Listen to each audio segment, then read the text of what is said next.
So, what if the biggest driver of engagement, performance, retention, culture isn't actually HR tools, but it's the manager sitting one desk away? So, today in this episode, we're going to explore why leadership behaviors, not the dashboards, may be the missing link between employee experience and business performance. So, Jen, welcome to the show. Thrilled to have you here. Thank you so much. I'm so excited to be here.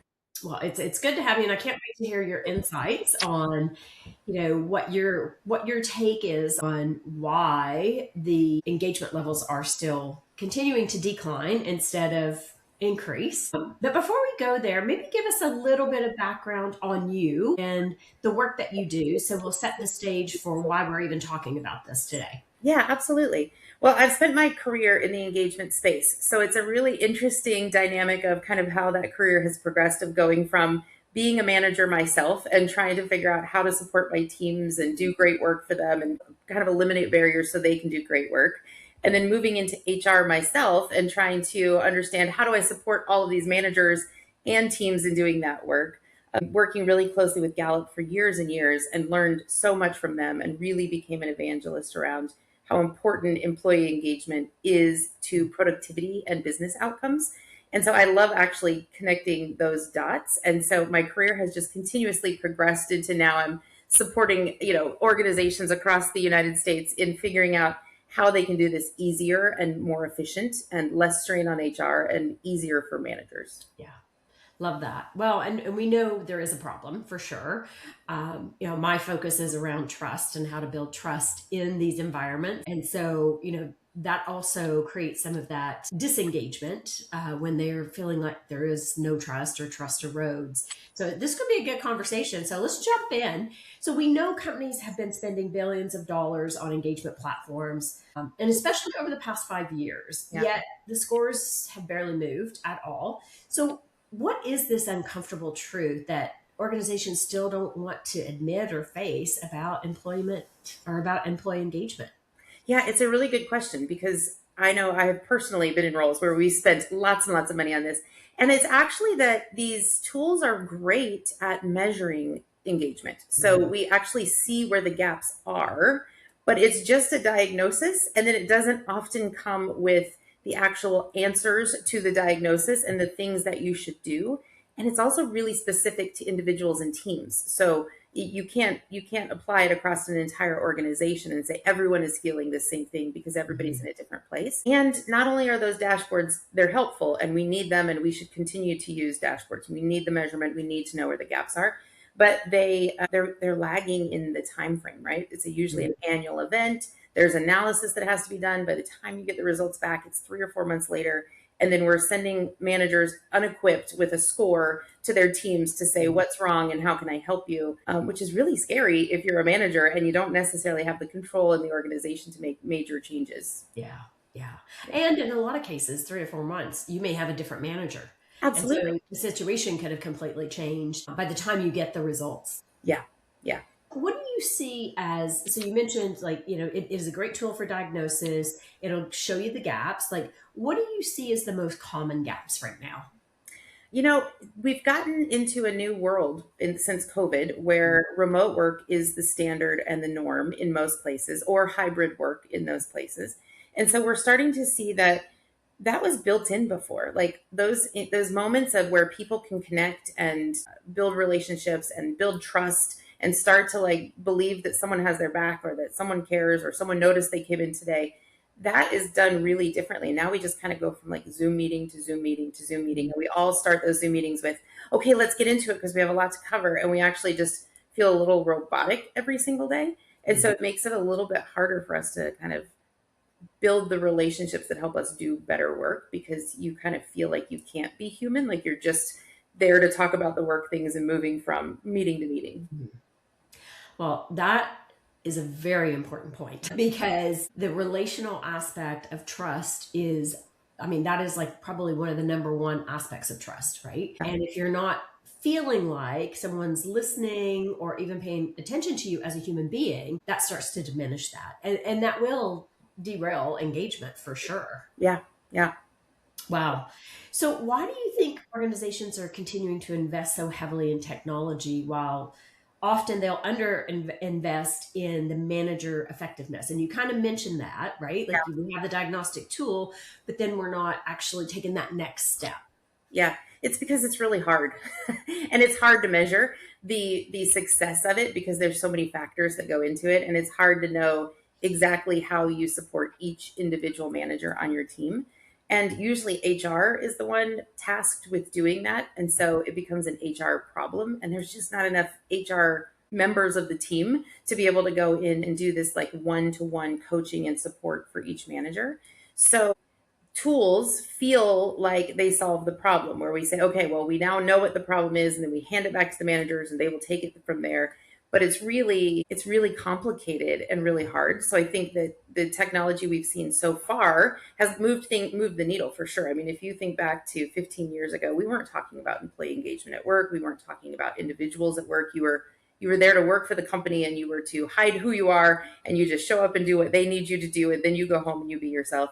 So we've definitely evolved in the last 15, 20 years to a much more inclusive culture. Things feel better, but the tools haven't evolved on the HR side as quickly as we need them to. And then I think COVID just accelerated everything and made it even harder, you know? Yeah, yeah. Well, that makes a lot of sense. And, there's also where my head went when you were saying that. Yeah. I was thinking, like, how in the hiring process or the promoting process, how do you get ahead of that better so that your managers are more equipped? Yeah. Because people work for people, Yep. regardless. Yeah. Right? So it's like, how do you make sure that you're bringing the right people on board to begin with so that you get the better engagement? Yeah. Selecting talent is one of the most critical things, and people who fit into the same things that your organization cares about. So there's a lot of buzzwords out there in HR that are changing and evolving around, inclusivity and all of those things. So it's not about finding someone who's exactly like everyone else in your organization. Uniqueness is important, but it is about finding people who care about the same types of things, no matter how they go about it or how they show that, and want to be a part of the culture that you're building and want to be engaged within the organization. So hiring is really, really important. And then also when you mentioned promotions, the thing that most early managers early in their career, they get promoted because they were really good at being an individual contributor. Most managers are not promoted because they're like, wow, look at them. They're stepping outside of their role and they're just leading this entire team, and they have these built-in managerial skills that we need. They're really good at doing their own job really, really well. They must be able to be good at telling other people how to do their job. And it's almost a completely different job. It absolutely is. It's not almost is. It absolutely is a completely different job. So it's about, of course, teaching the skills you have of how to be the most effective in the role. But a manager's job is much deeper and bigger than that. And when you get an effective manager, you'll see that in your productivity and the performance of the team. And so we often confuse great at your job at you will also be a great manager, and it's a big disservice to people who are getting promoted into that, and it's a sink or swim. Like, you just have to either figure out how you can be better at that, or you kind of fail and you either say, I don't want to be a manager, I don't want to manage people. I have friends who have been doing really amazing jobs for years and years and years, and they literally say, I don't want to move into leadership or upper management or management because it's too hard.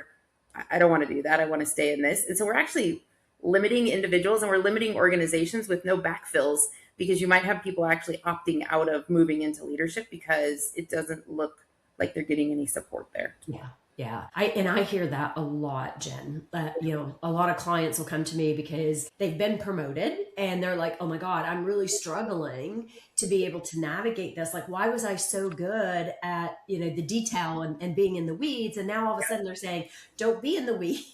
Yeah. Yeah. Right. And it is a very different skill set that you have to learn. And I think there's a couple of things on that with regards to organizations that really take the time and invest in their people to teach them how to be leaders. I mean, that's one aspect of it. Yeah. But the individual also has to take that initiative and invest in, how do I become a better leader? Like, I'm really, really good at XYZ. However, how do I translate that? Right? Yeah. And you see a lot of frustration from leaders where they'll be like, well, I don't have a me now on my team. And they want somebody to be like them. And it's like, yes, but they're not going to do it the way you did it. So then they get frustrated, right? So it's really a cycle almost that we get into. It is. And those individuals that do take that initiative and say, okay, I want to learn, I want to grow. First Mm. of all, those are the best ones to have. But secondly, oftentimes they'll come to their manager or they'll go to HR and they'll say that. And the response usually is, awesome. Well, if you would like to go find a training or a class that you can join or a book that you would like to read, we will pay for that for you.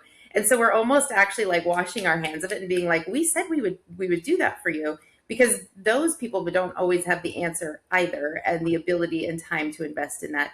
So it's actually kind of a really challenging cycle because everyone does want to help each other and most people do want to lean in and learn, but it's really hard to know exactly what that person would need and how to bring them along on that journey when the tools that we have in organizations are just your gut. Yeah.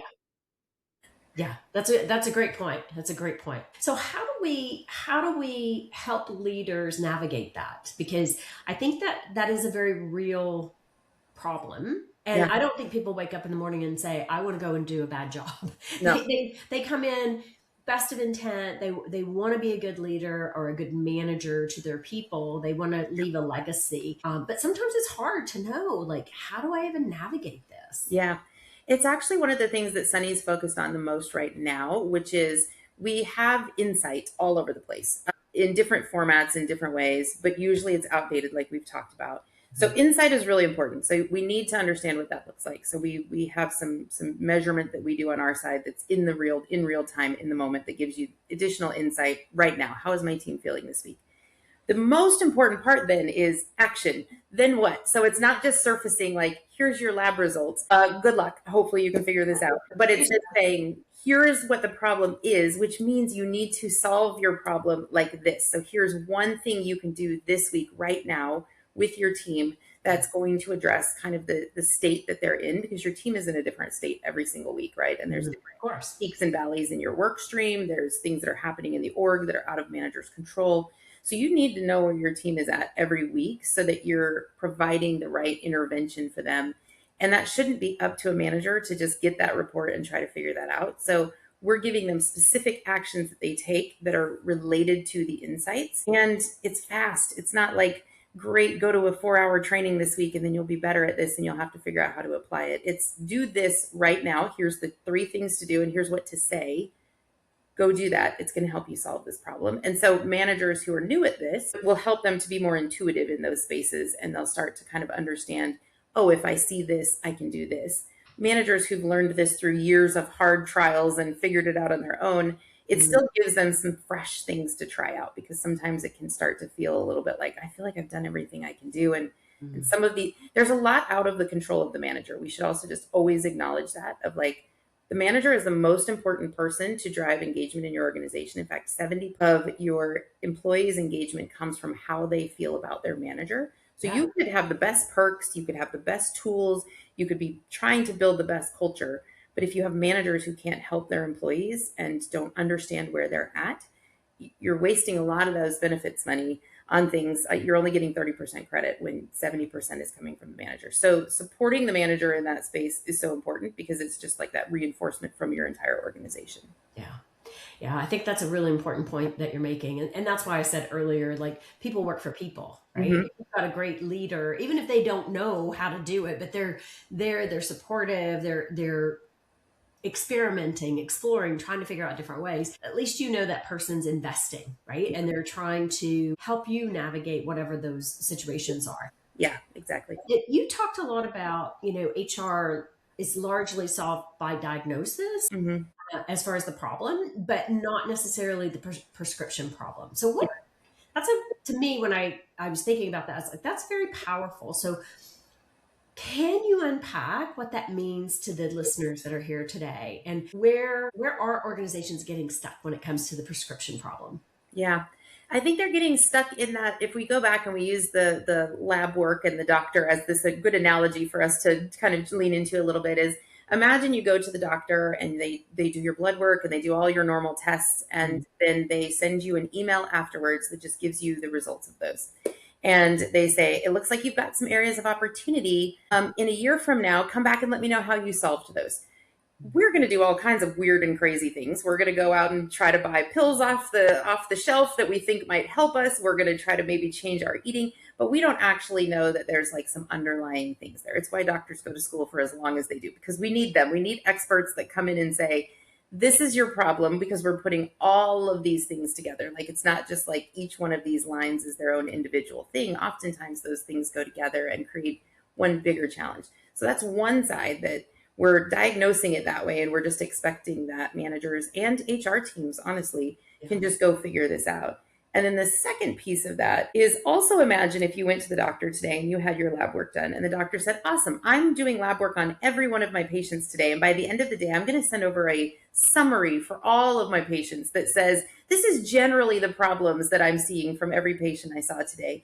And that should help you a lot, because maybe those will be some of your problems, but I'll let you know how all of my patients are doing, and we'll give you that report. And that's kind of like your employee engagement company survey. So then the company is taking that and they're like, okay, like a lot of people said this, not everybody. So let's try to solve this problem for everyone. And so they may be trying to solve low blood sugar when, more than half of the team doesn't have that, but it showed up in that reporting that way. So I think HR doing the very best they can. And I've personally been in HR and led HR teams and been responsible for this work. So I know how challenging it is to make this an HR problem when it's not. HR could do everything right and by the book, but it comes down to, can the managers deploy and act on these things? So it's kind of like, if we go back to that same analogy, if the doctor does give you exactly what you should be doing for these things, and then you just choose to not do it because you're like, I don't know where to go get that thing, or I don't have a treadmill, so I can't start walking more. And you come into all of these things, then you come back a year later and they're like, why hasn't any of it changed? Well, the manager still didn't have the tools that they needed to be able to do that, and they chose to not do it. Or maybe they're trying to do it in a really weird way and they're, supplementing in weird ways. So it's complicated, and it's why, like, finding solutions to this that are easy and simple for organizations is important to me, and the work that I'm doing here, and is what is exciting to me, because I've spent years in that same place knowing how hard it is to solve this problem. Yeah, it is hard. Yeah.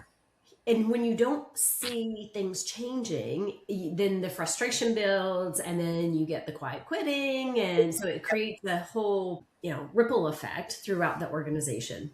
Yeah, for sure. Yeah. So, we're leaders were always about reports, dashboards. Like, Yeah. I remember my days back in corporate, and I was always like, okay, what's the dashboard? Yeah. I want to see every week. How do we do? You got survey data. Why doesn't more data necessarily lead to better leadership or better employee outcomes? Yeah, this is a very good question. And I personally love data. So I geek out on a good deep spreadsheet or report. My daughter's constantly making fun of me moving everything into a spreadsheet so we can measure it. But data is really important, because if you are just going off of your gut, that's a problem. But data is only as good as data. And data can also be interpreted in different ways with different challenges. And you can tell any story you want with data, honestly, right? People can pick and choose through all of that data and say, the data must be this because of this.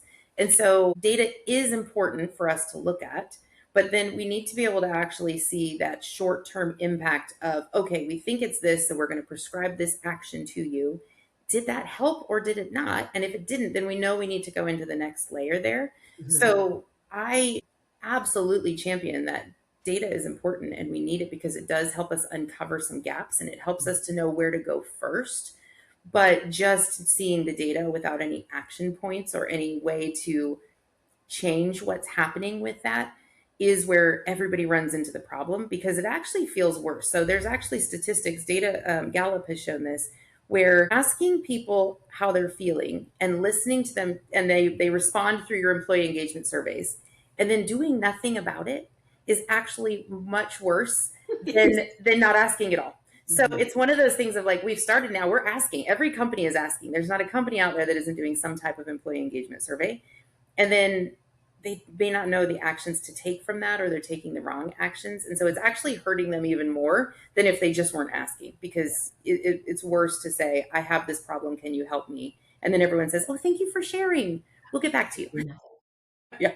Yeah. Well, it's funny you say that, because that came up in my research that I'm doing. And the biggest feedback came back on surveys is that employees don't trust it. Yeah. They don't trust assessments. They don't trust surveys. And they're afraid if they tell the truth, that there will be big consequences. And so there's a whole level of, and this goes back to what you were just saying, Jen. When you're doing that, you have to take some kind of action. You have to acknowledge, here were the themes that came back from these surveys. Here's what we're going to do about it. Because if not, it just goes on deaf ears. And then people get, they're disappointed, one, but the trust erodes very fast because it's like, what's the point? You just have me spend 15 minutes doing a survey. What's the point of this?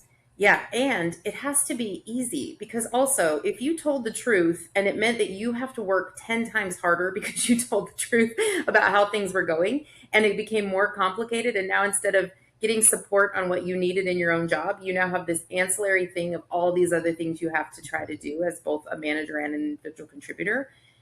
You might choose to stay a little more quiet because you're like, is it worth it? Will it actually change it, or is it just going to make my job harder? And that's where people run into a little bit of a trap here of like, they want you to know because they want it resolved, but they don't want it resolved in a way that actually makes it harder for them to do their own job. Yeah. Yeah. Yeah, great point. Great point. So what is the leadership blind spot that you're seeing most often? I think the leadership blind spot is that we're doing the surveys, we're doing those things so we can check that off the list that we do those. Mm. And I think that there's also a gap between understanding the importance of the business outcomes for this. So we've actually seen in America a really interesting shift and curve that's happened where during COVID, organizations invested more money than ever before in HR initiatives because they were there to support their people's wellness overall. And some of that was mental health, some of that was physical health, but there was this huge investment in individuals' well-being within organizations, and it was talked about really, really significantly. And then we moved into some really turbulent events that happened in the United States that also moved forward the DE&I initiative. And so a continued investment in money in different types of programs for those types of things. And then what's happened in the last probably 2 years is there was this incorrect data assumption that said, oh, we invested all of that money in HR more than ever before, but our company isn't more profitable than it's ever been before. So obviously those things are not as important as we thought. And so you're seeing more CFOs and some of those getting into the mix saying, let's pull back on these people initiatives. And let's really, what you're seeing today is let's fund these AI initiatives because this is going to solve the problem for us. And so leaders are definitely leaning into the AI space, which is important. And we should, and every company should. And I'm a big fan of AI. But what they're not realizing is that if you're going to replace a lot of the work with AI or the individuals with AI and the work that they're doing, or if you're going to make your workers more productive and they're going to be able to do twice as much, AI only goes so far and can only do so much. And so you actually need a people strategy right now in alignment with your AI and your tech strategy, because you need your people to be more people-y than they've ever been before and more human and work together better, whether you have less of them or whether you have the same amount, but they're doing twice as much, or whether this is enabling you to hire even more. Your humans need to interact and support each other and be creative and be thoughtful and drive productivity in the way that humans can using those tools. And so organizations, I think, are making a decision between, do we invest in people or do we invest in technology? And actually, you have to do both right now, or you're going to really fall down and scrape your knees really quickly because you need both. Yeah, I love that I love that you bring that up because that's exactly what I'm hearing and seeing as well. And we need the human element more than we probably ever have, right? Yes. And there's so much uncertainty and so much fear percolating, not just in the US, but through the world, right? With regards to, am I going to have a job? Is AI going to replace me? And the reality of it is, you're always going to need people. And so, everything I'm reading and studying is you have to improve your connection skills, your people skills. Some people call them soft skills. I call them your power skills. Yeah. Having that emotional intelligence. And even what you were talking about earlier with, you have everybody on the team is different. And so you got to find the mechanisms that work for those individuals to really drive that performance and get the best out of them. I mean, one of the things I love about Gallup is their strengths finders, right? And getting people in roles and in positions where you're bringing the best out of them. Yeah. And that productivity just goes, because it's not hard then. That comes naturally. And Yeah, I don't think we spend enough time focused on building that. I agree. And because it's hard also, It right? is So hard. I also love StrengthsFinder, and I read the parenting strengths-based parenting, and I've applied both in my professional life and my personal life, and have used it for years and years and years. And I think it's really important, but it's also a little bit complicated. Like I kind of had to go through like a boot camp to learn all of that stuff and learn how to apply that.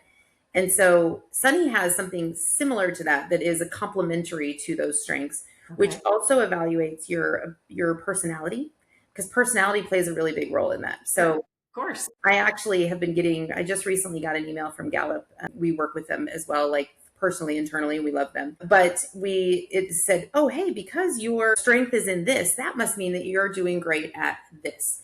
And I Mm, immediately had a visceral reaction because I don't love doing that thing that it just assumed that I was going to be great at because my strength said XYZ. And so what Sunny's complementary side of that is a little bit more is like your personality plays just as much a role as your strengths in that, and your capacity to experience others, like your social battery plays a mhm. role in that, and that's important, and we measure that too, because your strengths are one thing, and it's really important to know what those are, but then how you actually use those and apply those throughout the week based on what your personality is and what your capacity is for interactions and how you bring teams together. It's important to know that too in a different way. And so it's kind of like it's the science of your strengths plus all of those personality components that play a really big role.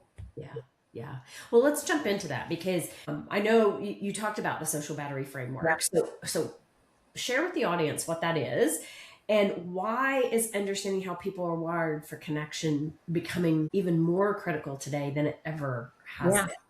Yeah, I think everybody now is starting the word social battery has started to really take off. And I'm seeing, I don't know, like I went to Target the other day and someone had their little social battery pin on that had the little slider on it, and hers Oh, was like okay. I haven't all seen of that yeah. yet. So I've actually seen it in a couple places, probably because I'm looking for it also because Yes, of what we yes, do. true. But I'm seeing it more and more and more. And what people I think are misinterpreting that is they're saying, oh, that means I'm introverted or I'm extroverted. And Hmm. that's actually the science actually disproves that now, that it's you're not one or the other, like you're not constantly in that state, and but what you are is your battery is filled differently by different things. So my husband, for example, is absolutely fueled by human interaction. So at the end of a long day, he wants nothing more than to go out with his buddies or with friends of ours and get some dinner and talk about everything, and he comes home more energized at the end of that day. Hmm. I'm wired a little bit the opposite of after a really long day. I'd like to go read a book. I'd like to, just have a little bit of quiet and alone time.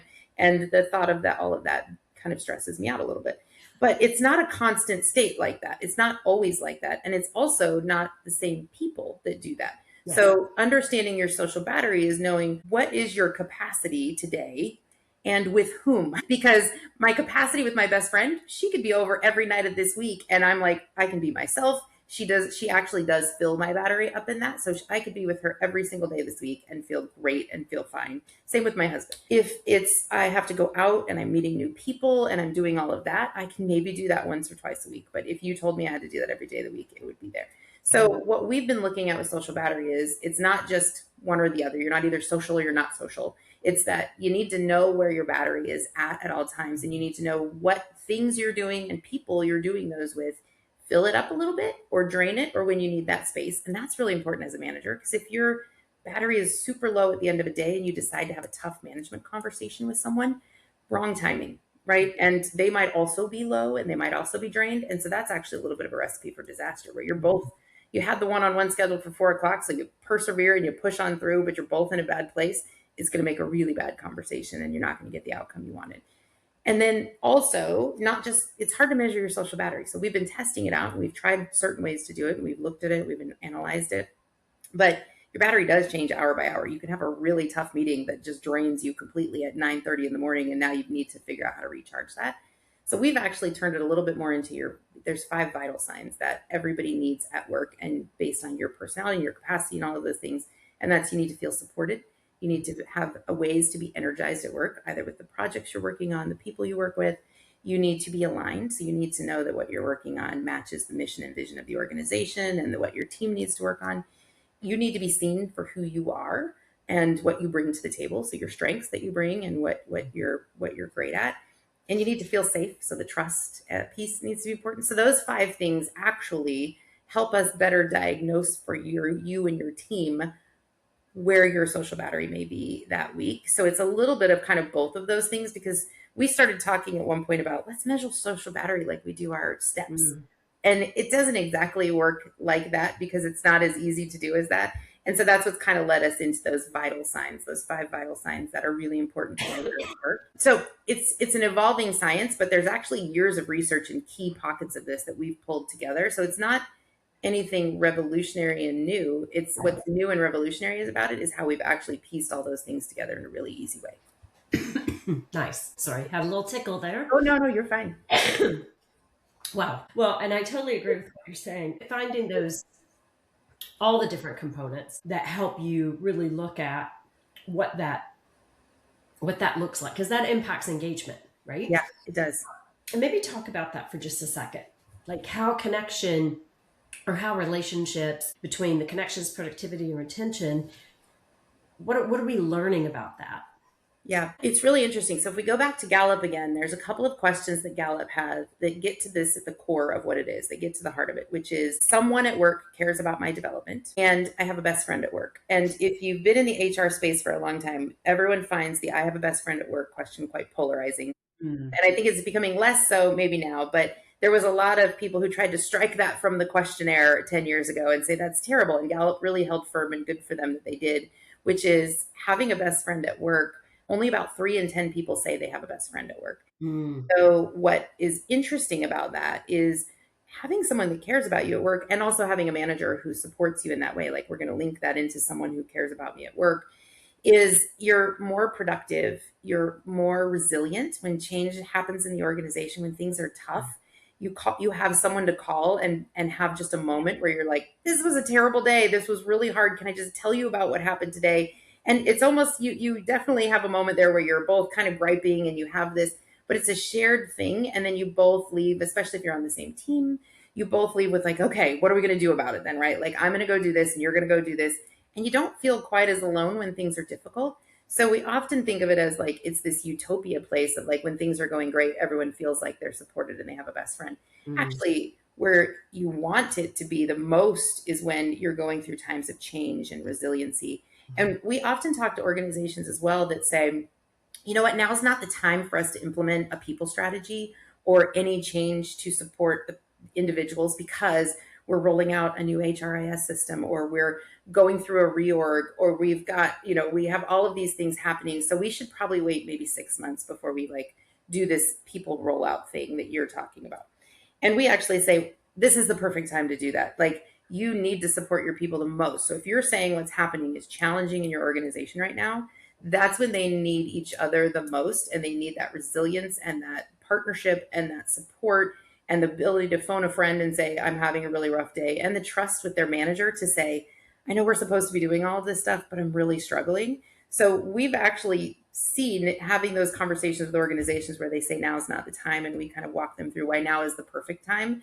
And it's not like you choose to, fix the holes in your boat beforehand. You should, but if you've got holes in your boat and you're in a big storm, let's fix the holes in the boat. Like, you don't want to let it fill up with water and sink and then say, well, we didn't have time because we were dealing with the storm. And so it's really, I think, important for leadership to understand that, and for everyone to realize that this is what gets you through the tough times. And if you're in a tough time, you should address it now, and your people are the most important, because otherwise, as soon as they leave, times are going to get a lot tougher if you start to see your best talent leaving, because they're the ones who've been trying to help you this entire time. Yeah, exactly. And the cost of that is enormous. When you have people leaving, it's not just the knowledge that you lose, but it is that camaraderie. It's everything about how they've kept the teams together. So that's a very costly Yeah. challenge. Yeah, it is. Yeah. So I'm cognizant of our time. So I do want to throw this out at you, because we've got a broad audience listening in today. And so if every leader listening today could implement just one change in how they lead their teams, what would you say would be the biggest opportunity and creating the biggest, positive ripple effect through an organization? I think it's actually a great add-on to what we were just talking about, which is prioritize the people. So what you often find is when things are the most challenging, you start your calls, like we talked about at the beginning, you start your call with, okay, we have a lot on the agenda to get through today. Let's just dive in. And you don't actually create that time and space to see where everyone is at and understand how they're feeling, what's happening in their day. And it doesn't have to be so floofy, right? So that can sound floofy and snuggly and like, let's just make sure everybody feels great. That's not what it's about, but it is about understanding where everyone's at. Because if you don't know where they're at the beginning of that team meeting, you go through your big agenda and you check it off as the leader and you say, okay, good, I did my part today. But you don't know how that was received from those individuals. And you actually might have just blown up their day. So there's different, we use what we call our boosts or manager connect guides, which are these 5-minute exercises that you start each call with, each team call with, or maybe even your one-on-ones. And it starts with that prioritization, and it's not a waste of time. That's where everybody gets into this. Like, we have so many tasks to talk about. We should forget the people and we should talk about the tasks. It's more about whether, and you can actually download one for free off of gosunny.org. But if you use that or you do your own of just those first 5 to 10 minutes is get a real read on where everybody is on your team and how their week is going, how their day is going. And if you're seeing that everybody kind of shows up overwhelmed and really, really over it at that moment, it's a moment of pause and reflection in your own leadership to say, you know what? Let's take the rest of this hour then. I'm going to reschedule this call for 2 days from now. We have a lot to talk about and there is a lot we need to do, but I'm going to give you guys this hour back. Do what you need with it. If it means you get to now catch up on the 10 things that you were struggling with and were like on your to-do list that you were going to have to do at 6 o'clock tonight, do that right now. If it means you can go walk for 30 minutes and actually take a lunch break, do that. Like, there's no right or wrong answer here. Everybody just take this time back. Let's meet again tomorrow or the next day and let's go through our beefy agenda. But like, just take some space for yourself right now, what you need. If you just did that when you were noticing, but you got to notice that your team is a little overwhelmed. And you can't notice that if you say, let's just dive into the agenda and I'm going to talk to you for 12 hours today and tell you everything that needs to be done. So knowing where your team is at and giving them that space. If you just started doing that, obviously you can't reschedule your team call every single week, but your team is going to be in different places and they're not going to get to that burnout place where you have to cancel your team call every week if you're catching it early enough.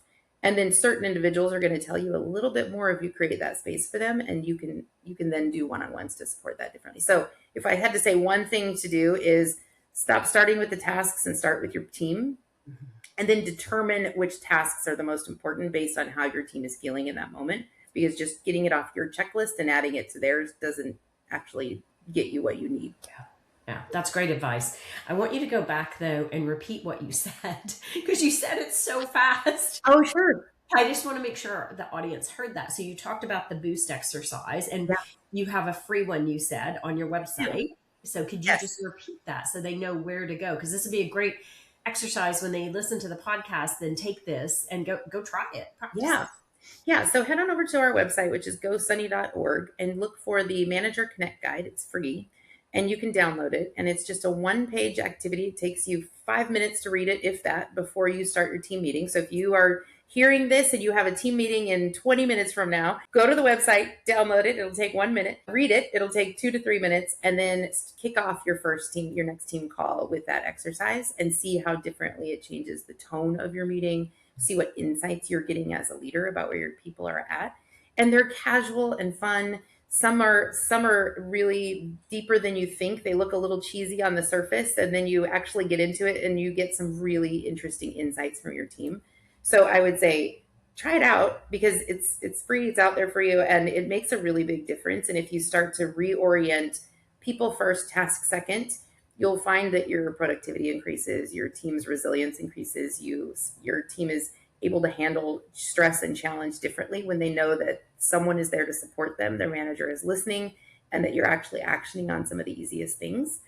It's also a little bit like, if you think about, I'm a big Ted Lasso fan, and I don't know if you've seen it, but when Ted first came in and the club had all of those challenges and stresses and they weren't winning and the team was down in the dumps, and he asked what he could do to help the team. And everybody put something in the box of what they wanted changed, and some were probably really big things. And someone else said water pressure. And he went and fixed the water pressure on day one, and just something small. So what we don't want managers to think is, we realize you can't solve every problem in the entire company. You are one person and you have one team and you're focused on one thing, but you could solve one thing for your team in listening to them, and you could make space for that and figure out how you can kind of connect some resources for them to help them in that moment.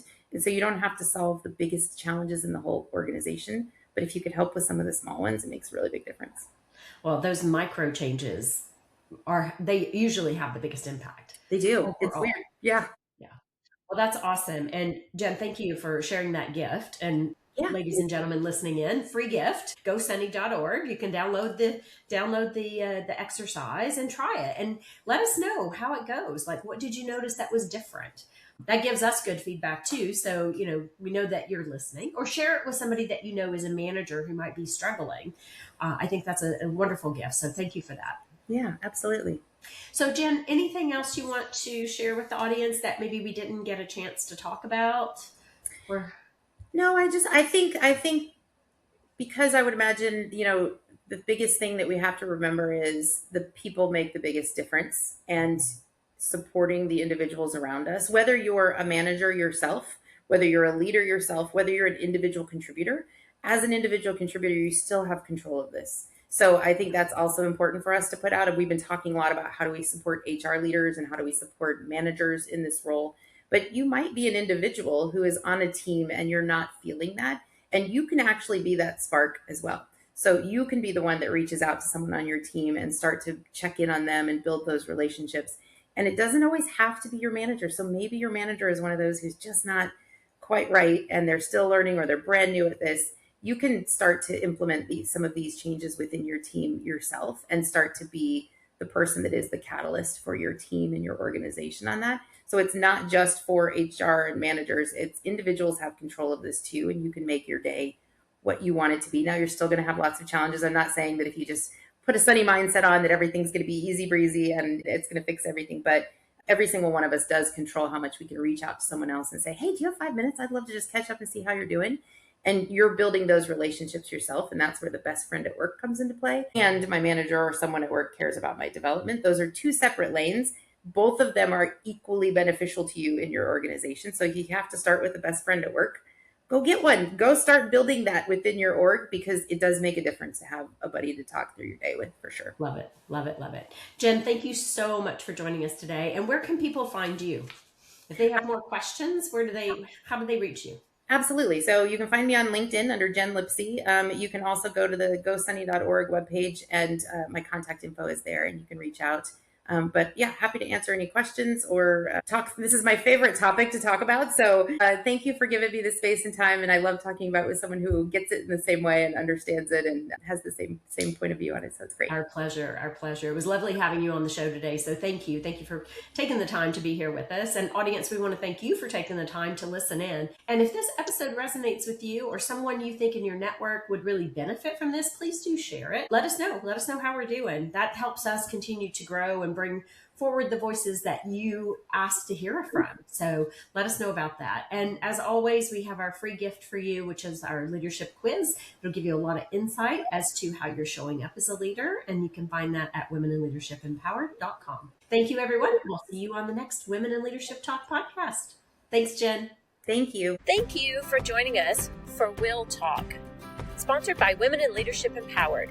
To learn more about our programs, please visit www.willempowered.com. We look forward to seeing you in our community.